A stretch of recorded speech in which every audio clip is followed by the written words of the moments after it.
Hello, everyone, and welcome to today's webinar presented by Empowered Cities, Making Data Work for You. Next slide, please.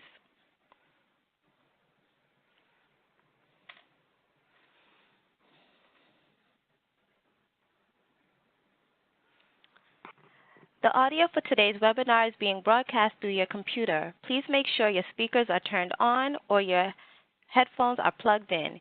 You can control the audio broadcast via the audio broadcast panel. If you accidentally close the panel, you can reopen by going to the Communicate menu at the top of the screen and choosing Join Audio Broadcast. If you do not have sound capabilities on your computer or prefer to listen by phone, dial 1-650-479-3207, meeting code 666-180-890.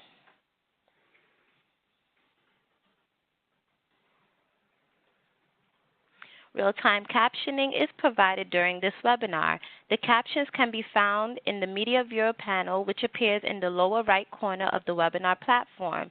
If you do not see the captions, you may need to open the Media Viewer panel by selecting the Media Viewer button in the upper right corner of the webinar platform. If you want to make the Media Viewer panel larger, you can minimize other panels like chat, Q&A, and/or participants. For Q&A, please use the chat box or Q&A box to send any questions you have during the webinar to Shahida Brown or NDI admin, and we will direct questions accordingly during the Q&A portion. If you are listening by phone and not logged into the webinar, you may also ask questions by emailing sbrown@ndi-inc.org. Please note, this webinar is being recorded and the materials will be placed on the National Disability Institute website at www.nationaldisabilityinstitute.org. If you experience any technical difficulties during the webinar, please use the chat box to send a message to the NDI admin, or you may also email sbrown@ndi-inc.org. With that, I'm going to turn it over to my colleague, Nanette Goodman. Hi, I'm Nanette Goodman. I'm a senior researcher for the Empowered Cities project here at the National Disability Institute. In today's webinar, I'm hoping you can get some ideas of how to use data to strengthen your programs, and that you'll know where to find data and feel comfortable using it. That's a tall order, but we'll give it a go. First, we'll give you an overview of disability, what it is, and how and why do we identify this population. Then we'll go over some sources of local, state, and national disability data. I'll go into a little more detail about local data because it's a tad harder to access, but may be the most useful for you. Then I'm really excited to have two municipalities, Wanda Lopez from the Office of Financial Empowerment in New York City, and Joe Albritton from the Mayor's Office for People with Disabilities in Chicago. They're going to talk about how they use data to motivate and implement their programs. First, I'll turn it over to Michael Morris, the Executive Director of NDI, for a short intro to NDI and Empowered Cities Initiative. Thank you, Nanette. Pleasure to be with all of you across the country. I am the founder of National Disability Institute. We began as a not-for-profit in 2005. We are singularly dedicated to building a better economic future for people with disabilities. We are the first national organization committed exclusively to championing economic empowerment, financial education and counseling, asset development, and financial stability for all persons with disabilities. We have grown as an organization to working at a municipal level, at a state level, and at a federal level. We have public and private partners across the country that join with us in what's called the Real Economic Impact Network. Our strategies to build sustainable and scalable change is through public education, policy development, training, technical assistance, and innovative demonstrations and pilot projects that we believe can lead to a change in thinking, behavior, and ultimately systems change. National Disability Institute envisions a society where people with disabilities have the same opportunities to achieve financial stability and independence as people without disabilities. I welcome you to visit our newly revised website at www.nationaldisabilityinstitute.org. Well, today we're with you in our wonderful collaboration with City Community Development that began over a year ago under the concept and title of Empowered Cities. What is Empowered Cities? It's an effort by City Community Development and National Disability Institute to engage municipalities and community partners across the United States to design, test, and deliver innovative and scalable solutions for expanding financial empowerment and financial inclusion in the disability community. Whether or not you're in the public sector or private sector, there's a natural bridge for us to work together. And part of that possibilities is, of course, really, I think, at the heart of this webinar today, and that's understanding the importance of data collection and how to utilize data to create new pathways to a better economic future for people with disabilities. So first we're going to talk about what is disability and how can we capture the concept in data collection instruments. I'm excited to have Daniel Mon. He's co-president of the Center for Inclusive Policy and formerly a senior economist at the World Bank. We've asked him here today because he goes around the world training government statistical agencies and non-governmental disability organizations on why and how to collect and analyze disability data. Take it away, Dan.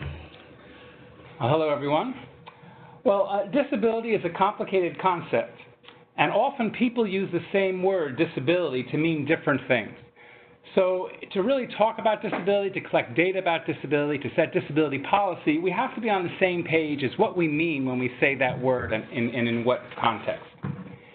It used to be that people thought of disability according to a medical model, what was called the medical model, which equated disability with a medical condition that a person has. So if I'm paralyzed below the waist, let's say my disability is that I'm paralyzed below the waist. This puts the focus on the individual and the policy focus on, quote unquote, fixing the individual. What we've evolved to from that point is something called the social model of disability, which is now widely accepted and serves as the basis of the Convention on the Rights of Persons with Disabilities.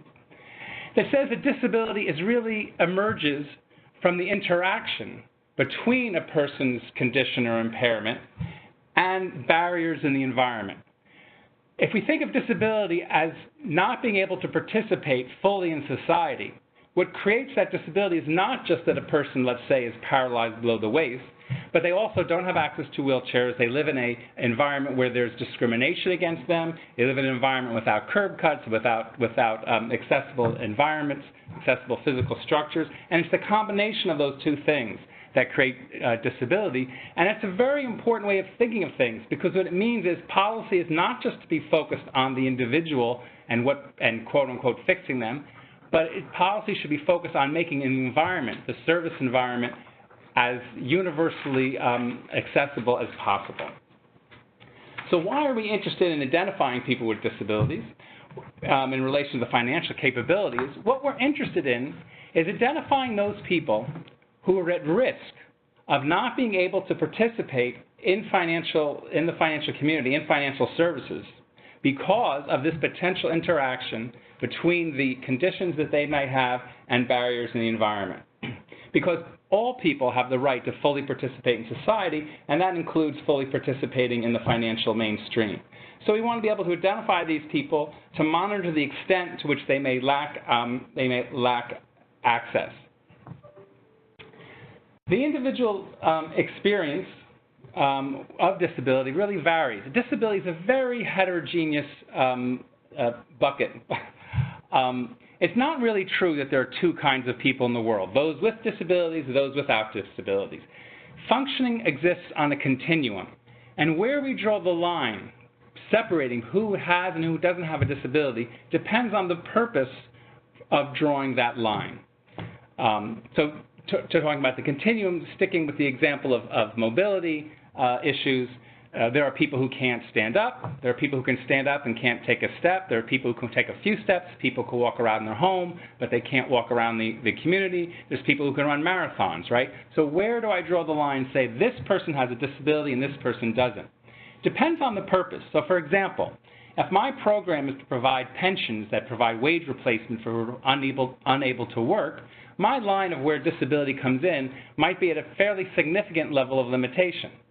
If I'm looking at trying to design inclusive schools and say a school environment where all children can learn, well, my line of might be very different, because any child who has any degree of difficulty learning and accessing in that school, in that given environment, is a child who I might want to think of as having this risk. And moreover, individual experience of people with disabilities varies along a number of factors. One is the type of disability, right? There's physical disabilities, intellectual, psychosocial, sensory disabilities. As I talked about, there's severity, the degree to which people are limited.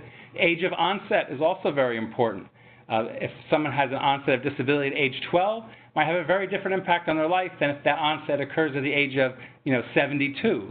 Because of the impact on schooling, the impact on on work experience, on asset building, on social networks. So the age of onset is very important. And then interaction with the environment. Two people with the same physical condition living in two different environments might face very different types of barriers and restrictions on how they can participate. But the common element is, when we're talking about people with disability, is that they are at risk of this exclusion, and therefore we need to remove those barriers to make sure that these people we identify being at risk actually do have full access to services. So in the past, there's a number of ways people have tried to collect data on disability, some of which have some serious drawbacks.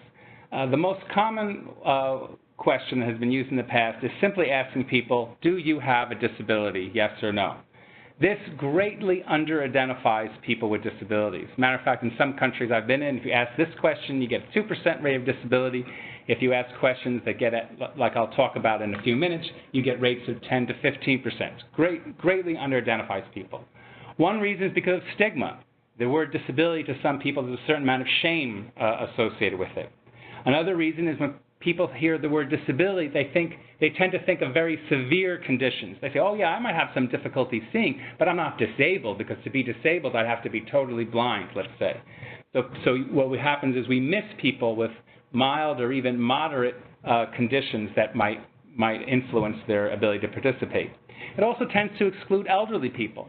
Someone who has significant limitations in walking, seeing, hearing, they might not respond that they have a disability. They say, oh yeah, I can't really walk very well, but that's not because I'm disabled. That's because I'm old. I'm 85 years old. What do you expect?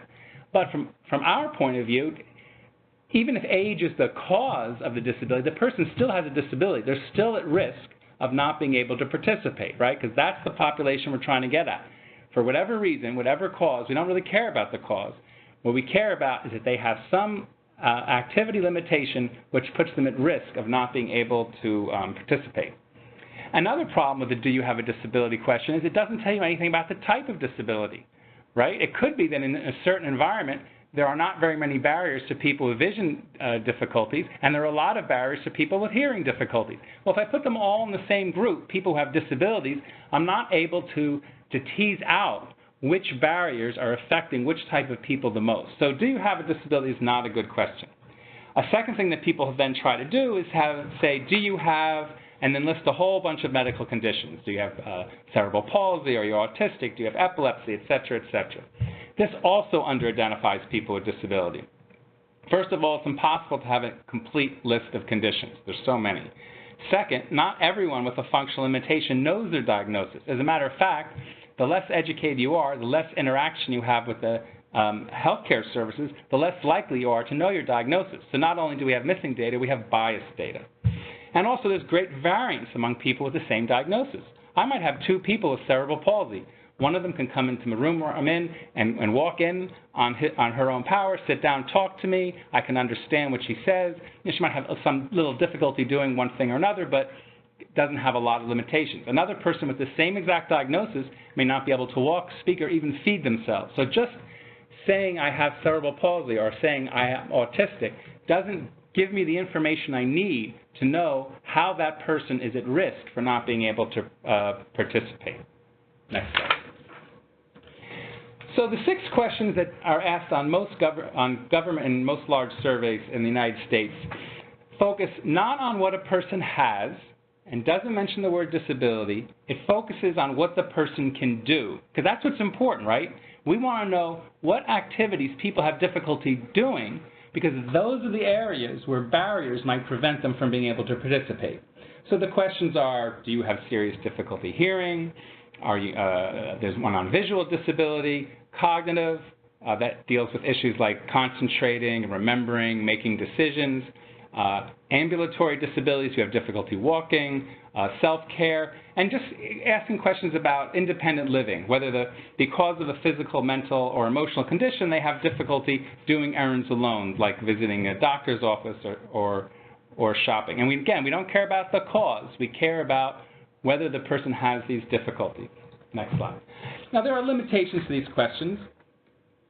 One is that people may be uncomfortable to ask them, but it turns out when we've done studies, people are more uncomfortable asking, do you have a disability? And they're more uncomfortable asking about medical conditions than they are asking about activity. So actually, although you have to be careful in how the questions are presented and how you train people to present them, it's actually less of a problem than with the other questions I mentioned. It does miss people with psychosocial issues that don't affect communication, cognition, or self-care. An analysis we've done with the National Health Interview Survey of the United States, we find that only about half of the people with psychosocial issues are actually captured by these questions. So that is a drawback of these questions. It doesn't capture age of onset, and like I said, age of onset can have a big impact on how people can function with a particular limitation. These questions miss the degree of disability because they're yes/no questions, and they don't capture the type of accommodations the person needs. You know, a person might have difficulty, ambulatory difficulties, or what kind of accommodations they need. These questions don't tell you. They just flag which people probably need some sort of accommodation. But on a broad level, the questions do identify people at risk of not being able to fully participate. And so they mark a big improvement over methods in the past. And now we're coming back to me, Nanette. Thank you, Dan, for giving us such a great basis to understand what we talk about when we're talking about disability data.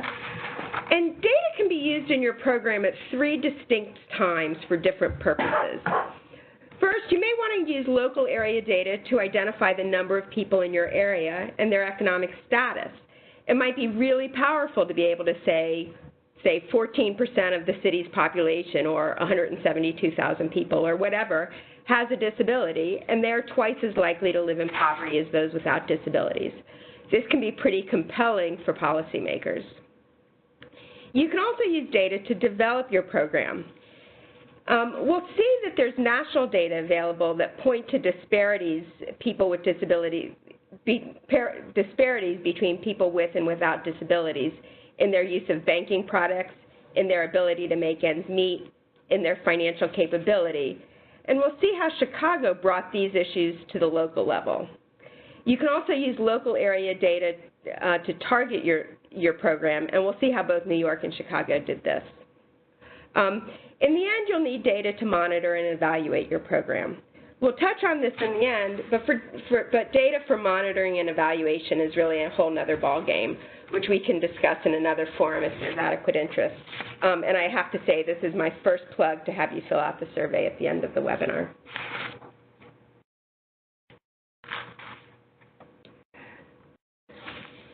So I want to go through through the nuts and bolts of how to get data. I'm going to start with data that's available on the local level, because anything that's available on the local level can be aggregated to the state and national level, but not vice versa. This is because in order to get good estimates for the local level, you need either a really large national survey or a survey conducted in just the local area. Or you may be able to get what you want from administrative data. For example, if you want to know the number of SSA beneficiaries in Chicago, you could do a survey of 1,000 people in Chicago and create an estimate. Or you could just look at SSA administrative data and get the actual number. And we'll see in Joe's presentation, SSA makes this very easy, but there are other types of administrative data which may be available but are not as readily available. But in terms of a survey, the American Community Survey is the best option because it's a survey of over 3 million people annually, and it allows you to access data tables on a range of characteristics for almost any geographic area, national, state, county, city, metro area, and zip code, through a guided search and an advanced search function. And we'll go through how to do that in a minute. But for state-level data, I wanted, there are a few places to get state-level data. My favorite is disability statistics from the Cornell University Yang Tan Institute on Employment and Disability. It has a searchable option that provides data on prevalence, employment, earnings, income, poverty, and educational attainment. It's easy to use, it's customizable, and there's also printable booklets of state-level data, and you can find that at disabilitystatistics.org.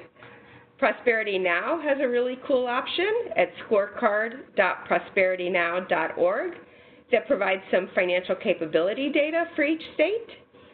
And the Department of Labor's Drive data site has a whole range of disability statistics by state. It's on drivedisabilityemployment.org.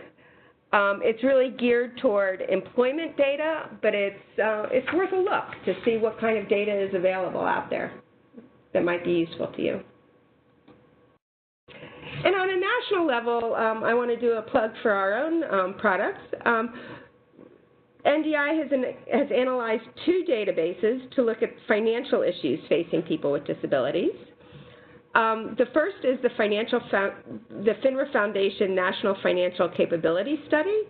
It was a survey of over 22,000 adults, including 5,000 who reported a disability based on the 6 questions that Dan was talking about. And it provides a range of estimates. It provides estimates of a range of financial capability measures related to making ends meet, planning ahead, using financial products, and financial knowledge and decision making. It can be found on our new and improved website at nationaldisabilityinstitute.org/reports.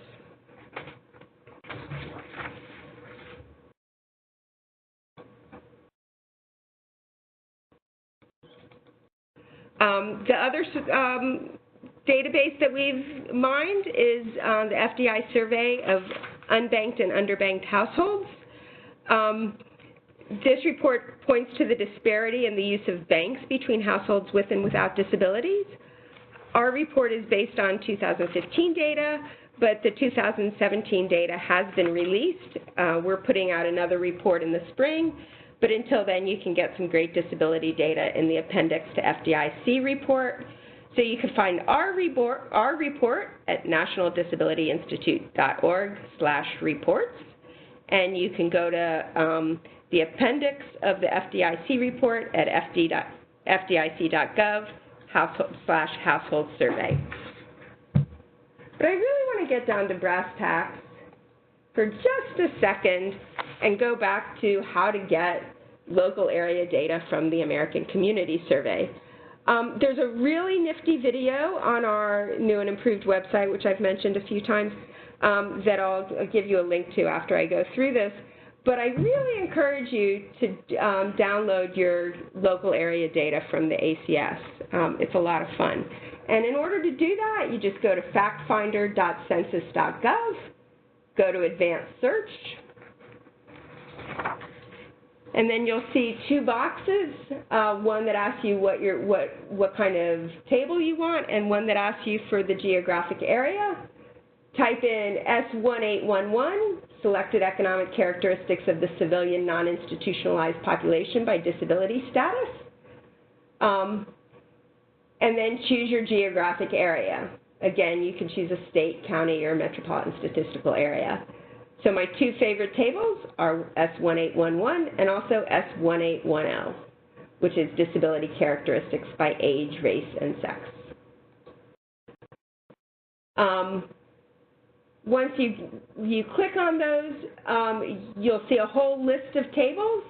You can look at either 1 year, if you're looking at a large geographic area, and if you want up-to-date information. And the American Community Survey combines 5 years of data together if you're looking at smaller areas, such as smaller cities or zip codes.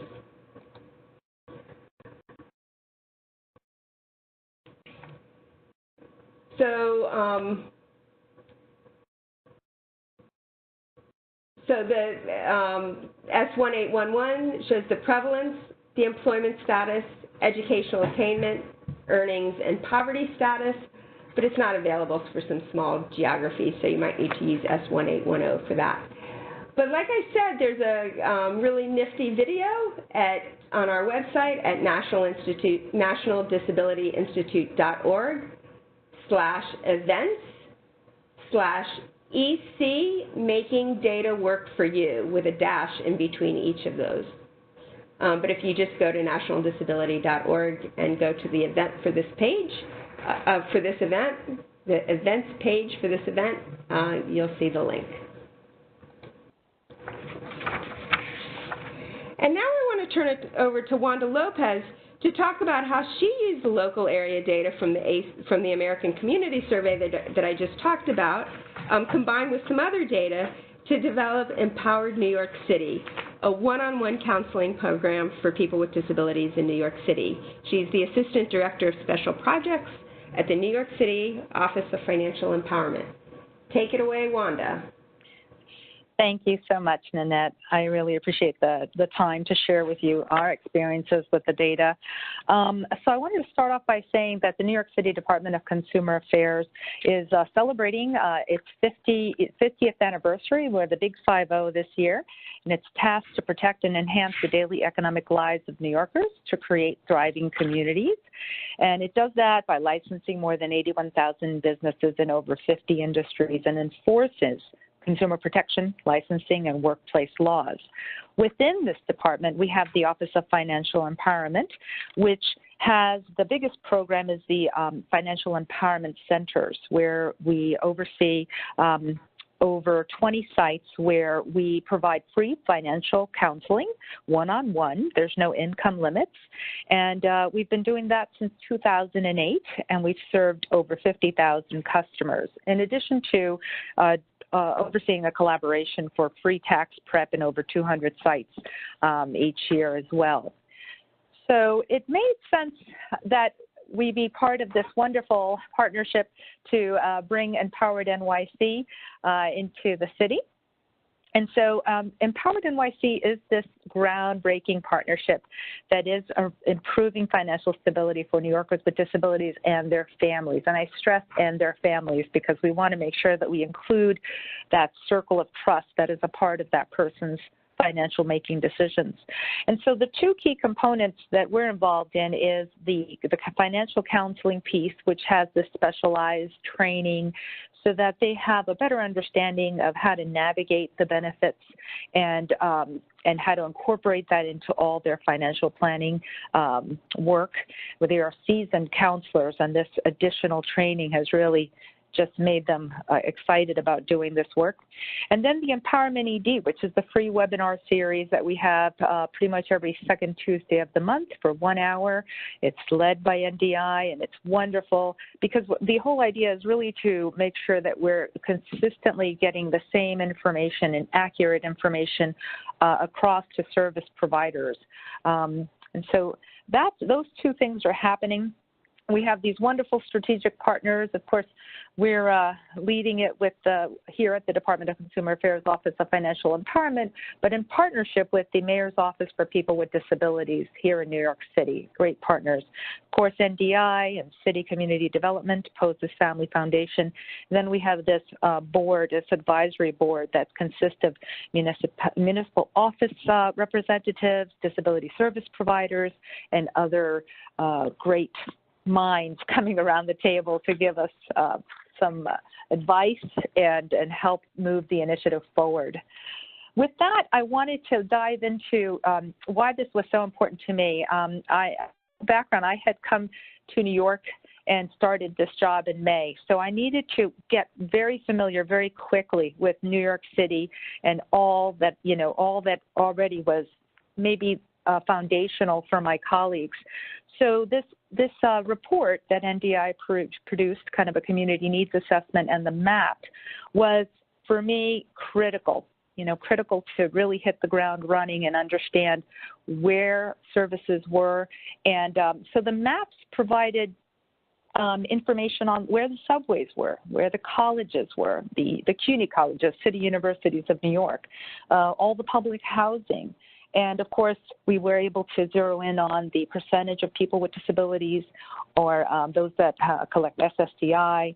So it was really neat, as Nanette said earlier about the American Community Survey being fun. This was really fun for me, being able to look at this map in many different ways and then identify target neighborhoods.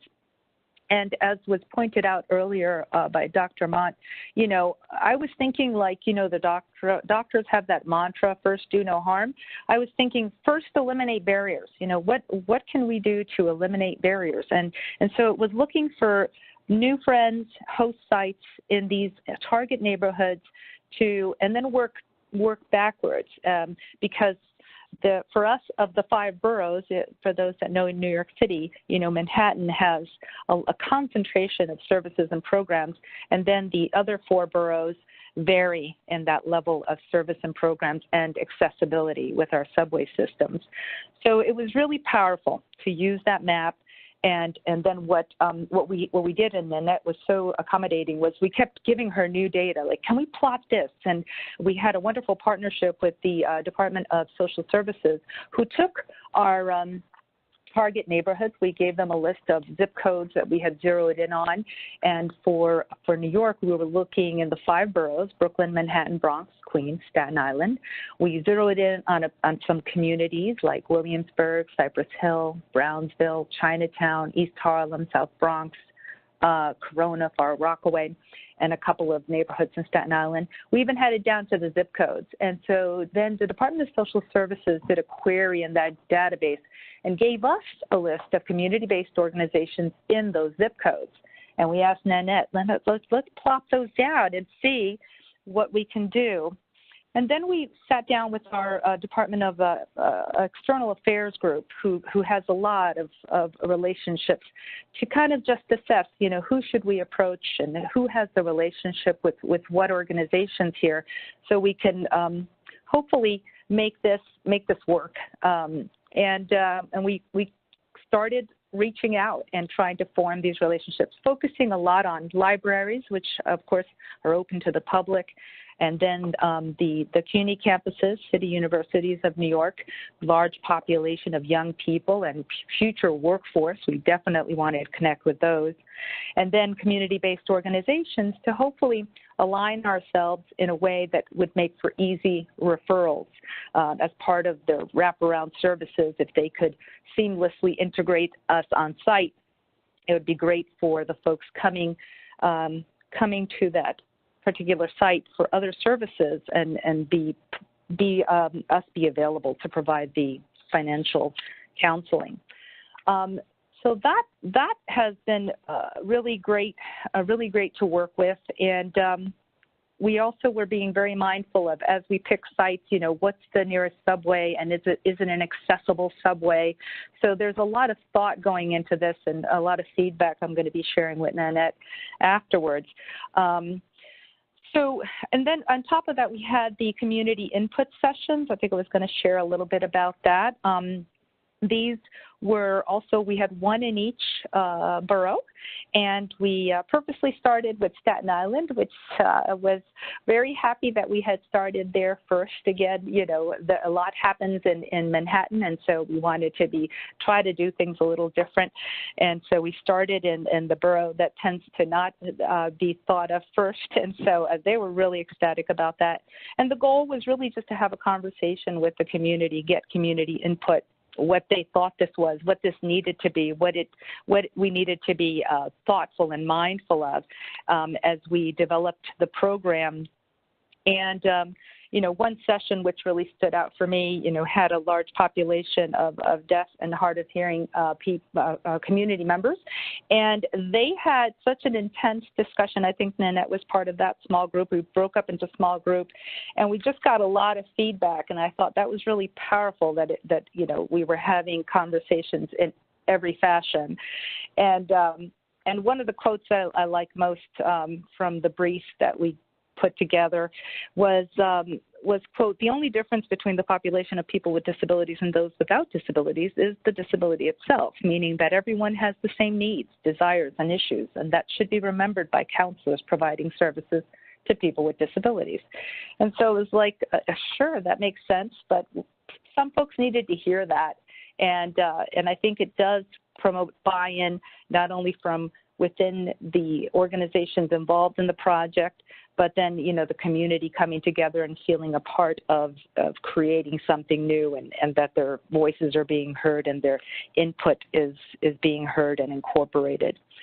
And so with that, I think that's it for my slides. I did want to share that one of the other data sources I was noticing when we were doing this was around the public housing, that there is a direct correlation with large populations of people with disabilities and the public housing. And so that was another important piece of data that was part of this mapping process.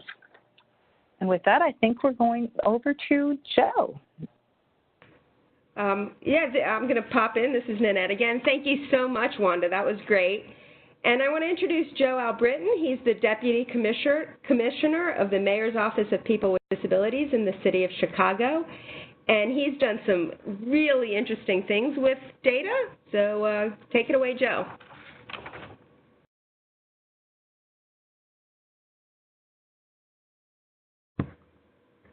Joe, are you on mute?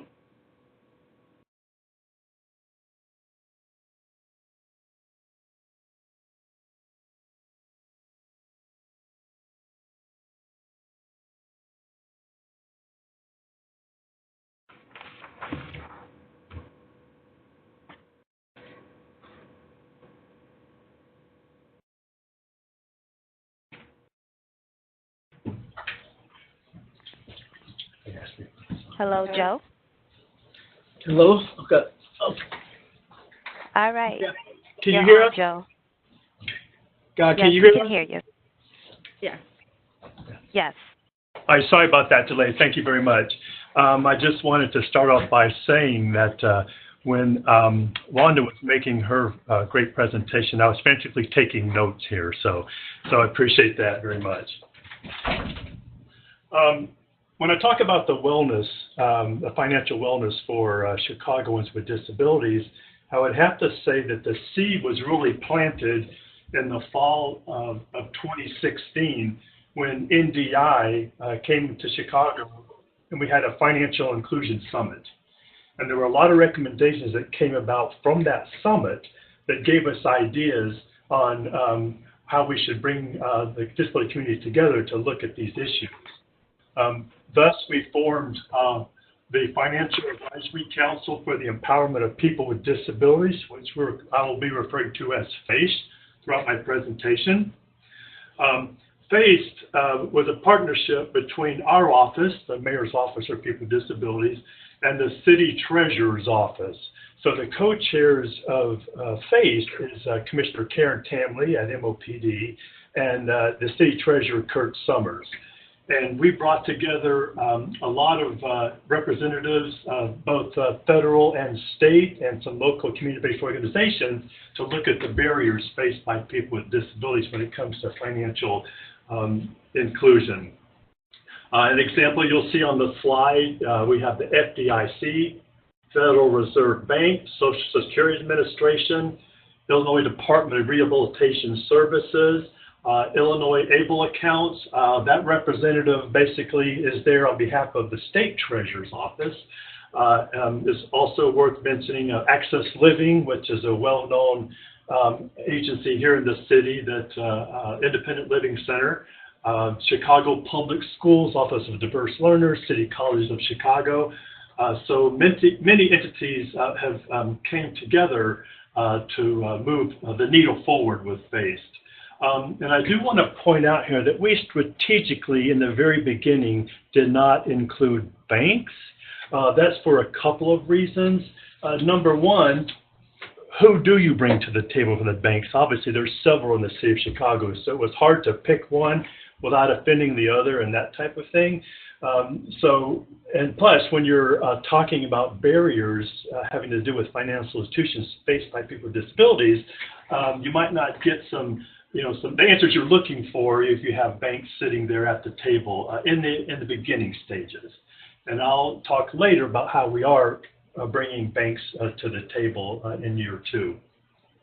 Now, the next slide, looking back on year 1, there were 2 main things we concentrated on. One was understanding the barriers to financial empowerment and inclusion for Chicago's disability community, which consisted of collecting a lot of data, compiling resources, and of course, sharing information related to financial education and literacy. The second part of that was understanding the products and services offered to Chicago's disability community by financial institutions. And that's where we really started to dive into our research on what the banks have, our online research of the banks. So the next slide will lead into talking about the online research of local banks. If you want to see the actual chart, it's on the NDI website. And we call this chart our snapshot, if you will, of local banks. And I want to stress this was strictly online research. We didn't have meetings with financial institutions. We didn't make calls to their, to their banks, but this was strictly what we could find online. And as such, I think there's 2 things to remember. Number one, our survey had a lot of empty spaces, if you will, because we just couldn't find results. And the other thing that was worth noting, and I think we probably could have predicted this, that the larger banks had more things to offer than the smaller, medium-sized banks. Some of the factors that we considered, of course, was asset size. And with this, we surveyed 15 large banks, and their assets would be $1 billion or greater. 5 medium banks, their assets would be $400 million to $1 billion. And then small banks, 3 of those we surveyed, those would be 0 to $400 million in assets. So that gives you an idea of who we approach, and they're all, of course, banks that are they're set up here in the city. A number of other factors we looked at was a number of branches in Chicago, number of ATM locations in Chicago, accessibility features, accessibility policy statements,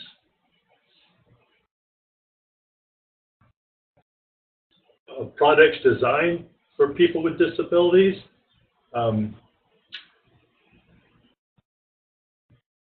active programs and outreach to the disability community, physically accessible branches, accessibility online banking, accessible mobile apps, customers with disabilities in advertisement. And again, some of these things are not easy to find strictly online, but that was just our first step. On the next slide, regarding some of the results of our online research of local banks, and again, I refer you to the NDI website if you wanted to see this the completed survey.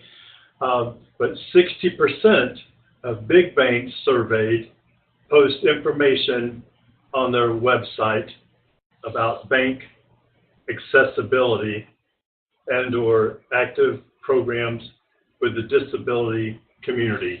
Again, you could probably predict that a lot of the banks would have that, but not really the small or medium banks. And then the second finding was 6% of big banks surveyed post an accessible statement and/or disability policy on their website. Again, that's to be expected. There was actually one smaller bank that had that, but for the rest of the medium and smaller banks, nothing was posted as such. Now, the next slide was the actual face-to-face surveys that we conducted. And we were able to, the timing was perfect because last July, we held our annual biennial event that's at Navy Pier called Access Chicago. So we're going to have about 1,500 people with disabilities and their families come through Navy Pier to see the programs and services and exhibitors that are there. So we thought that was a great opportunity to do some face-to-face surveying about financial education and literacy to the disability community. And I just want to point that out as it's something that other cities might want to look at if there's some kind of big expo conference workshop that's coming up, that they can tap into that. Now, having to do with that survey, it was approximately 200 responses were collected. There were 6 questions. We obviously tried to stay away from the yes or no, so we could get some really good feedback from individuals. Multiple choice questions with that said, and also administered one-on-one by active volunteers. I'll explain what I mean by that. That meant the volunteers we had that conducted the surveys were walking, kind of roaming around the premises. We weren't sitting at one desk having people come to us and that type of thing. And it's interesting that we were also able to do things, and this is kind of alluding to what Wanda mentioned earlier about the deaf community. We have this area where we have a lot of deaf service providers at Access Chicago. And so obviously the deaf community kind of goes to that area. So we were able to take surveys with interpreters that are present to assist the individuals. So so that was reaching a population that isn't typically reached, I think, in surveying and that type of thing. The next slide about surveying the disability population was some of the questions. Again, we tried to have them open-ended or multiple choice. What kind of services do you use for managing your cash inflow and outflow? If you are currently unbanked, was there any time in the past that you did use a bank? And if yes, what services did you use with that bank? And then if they feel comfortable to tell us, we would asking them, why did you stop using that particular bank? Another question is, what is the best way for you to hear about new banking products? So we tried to get a wide range of feedback that would let us take a look at what barriers that exist within our disability community that there's not open up to more financial literacy. Hi, Joe. We're going to run into time problems, so okay. I'm wondering if you can skip the results and go on to talking about how you map needs. Yes. Okay. So over the slides too. Yes, I just want to mention about the survey questions. They are on the NDI website. If you want to see the complete list of questions that we asked. Now, the map of need, we want to identify, like, where is the need? How do we reach the disability community? So somewhat alluded to what Wanda was talking about, we thought a good way to see where the concentration of people with disabilities is in Chicago is by zip codes of SSDI recipients. So we first plugged that into the map. Then we looked at service providers in those particular areas, the kind of organizations that have a good reputation in the disability community. Do any of those service providers provide any financial literacy classes and that type of thing? And then we wanted to identify financial institutions located in those targeted areas, or a lot of those areas, are they sort of, financial deserts, if you will. So that'll give us a good baseline of what areas we have to reach and, target our information to go into those areas.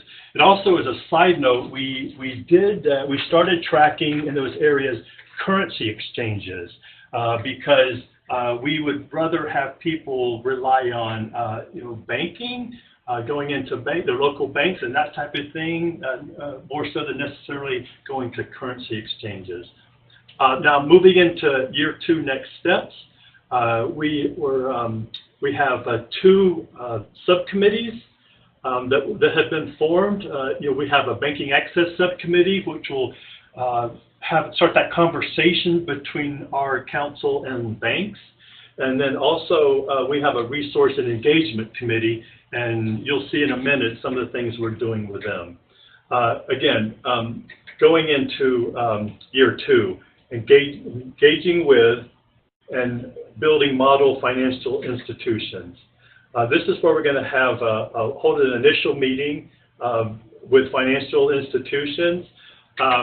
This is going to be a limited number of institutions. Like, there were actually 3 banks at Access Chicago. We'll include them. A couple of other banks that are really strong in the disability community. So we'll use insight from them to shape our strategy on how to engage the banks and bring in the disability community. The next point is that we'll have we'll convene a summit, a town hall, if you will, regarding financial institutions, and talk to them about barriers that we came across in our surveys, and learn more about what products and services that they provide for people with disabilities. Also, a request to financial institutions of their meaningful progress that will be made, such as a scorecard, if you want to call it that, to see how things are going as we move forward with our work with FACE. Then we want to build financial wellness within the disability community. First, we want to look internal with our FACE committee. We want to find out who's on board going into year 2, and who should we add going into year 2. What other community-based organizations should we add? Financial education and literacy organizations and that type of thing. And also, we should continue identifying resources within the targeted areas. What's available for individuals in those targeted areas. That's sort of an ongoing process.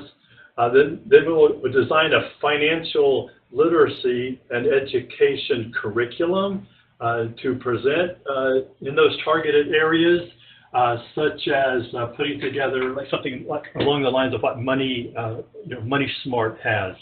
And we can target it for specific areas in the city, and that's why it was important to identify well-respected agencies within those communities that can help get the word out of what we're trying to do to promote financial education. And obviously, we want to continue collecting resources for an online portal and identify the funding for that. And lastly, I want to mention that we are feverishly trying to identify funding where we can have a position that will carry out the deliverables of FACE moving forward, because we think that's very important for us to keep the momentum going. Thanks so much, Joe, that was great. I think sometimes data is frightening for people, and that we need a data expert to use data at all. But what you guys have shown us, you've both used action-oriented research. You've both used existing data and complemented it by collecting additional data, and you've both used approaches that were not expensive, drew on existing resources, and yielded actionable results. And I want to turn to Jasmine Thomas, our partner from City Community Development, for a moment for some questions. And Shahida, can you just back up to the interested in learning more and sharing ideas slide so people can take a look at that? Hi, Nanette. Your go, Jasmine. Hi, Jasmine. Hi, everyone. Thanks so much for a fantastic call. I learned a lot on this call, and also I'm just grateful for the presenters, our partners from the City of New York and the City of Chicago, to share the work that they're doing to collect data to better understand the needs of people with disabilities.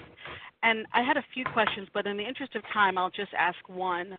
You know, we're, as many others are probably hearing from nonprofit partners that are watching what's happening at the local and the federal level with regard to policy changes suggested or underway. Do you all have any thoughts about any potential public policy issues or challenges to data collection that we in the community should be aware of? I'm going to let Michael Morris, our Executive Director, take that one. Thanks, Nanette. I think the collection of data is one of the more challenging and polarizing public policy issues that probably does not get the attention it deserves. Where we work here in Washington, D.C., in our nation's capital, there has been an ongoing debate that began well before the administration of Donald Trump came here to Washington, D.C. It involved, I would say, many individuals on the ideological spectrum to the right, with a viewpoint in opposition to the collection of data as an invasion of privacy, and have spoken of it as in some way a perversion of First Amendment rights, which interestingly protects our right to free speech, but also deals with the protection of individual privacy. I do think that what is at stake and is definitely going to be debated someday when Congress returns to more active deliberation of issues than currently happening. There is going to be this very, very large debate on whether or not it is a government's role to collect data on its citizens. That's the sort of mega issue at 30,000 feet. Whether or not there should be a continuation of what we believe in the disability community is most critical and fundamental to understanding exactly the footprint that National Disability Institute has been involved in identifying related to financial behavior, related to poverty, related to financial inclusion, in terms of what percentage of disability-led households are unbanked or underbanked, are very, very critical issues that are now in jeopardy. Not so much because the disability community is being singled out, but more so this larger notion that government should not be expending its resources related to the U.S. Census, related to other surveying that's done by the Census and other federal agencies. So I think it's a great question. I think it's one that deserves more attention by not just statisticians or economists, but all of us, in terms of the importance of data to help generate a more complete picture. That complete picture then presents the opportunity to change policy, programs, types of interventions that will improve the economic status and the economic well-being and financial health of people with disabilities. Thank you so much. That's very helpful. And on that note, I wanted to thank our three speakers, and Jasmine, and thank all the participants and encourage you to come to our next webinar on March 26th. And if you have any questions, please contact us, and please answer the survey that'll come up so that we can see how we did and see what other data-related resources you might want. Thanks a lot.